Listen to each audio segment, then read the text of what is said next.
Мы стоим сегодня на площади, которая представляет собой историческое место, памятник, который воздвигнут Семену Ивановичу Дежневу, первооткрывателю, казаку, исследователю Сибири и Арктики, отважному человеку, патриоту, гражданину, который открыл те перспективы и основал то поселение, где мы с вами сегодня гордо живем, трудимся и называем его город Якутск.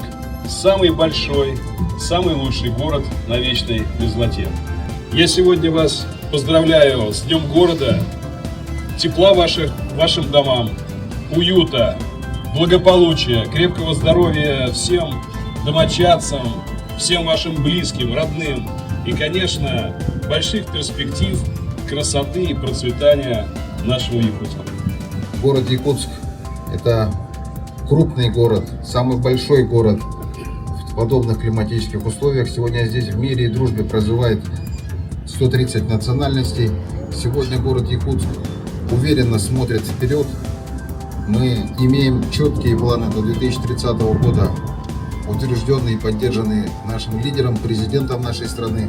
Городу Якутску, своему любимому городу, я хочу пожелать исполнения всех планов до 2030 года и в 2032 году справить свой юбилей 400-летний новым, преображенным, лучшим городом в условиях вечной мерзлоты. Торжественная церемония сегодня проходит у памятника великому русскому землепроходцу, путешественнику, открывателю северных и восточных территорий нашей страны Семену Дежневу и его очаровательной супруге, символу женственности, красоты, мудрости, верности, обакаяди. Сегодня депутаты Якутской городской думы почтили память первопроходца Семена Ивановича Дежнева, возложили цветы. Ну и я, пользуясь случаем, хочу поздравить всех горожан с Днем города, с нашим главным праздником в городе Якутске, пожелать успехов в труде, конечно же, здоровья, мирного неба над головой, счастья и всего самого наилучшего. Ну и, конечно же, хорошего настроения. Мы понимаем, что основное богатство нашего города – это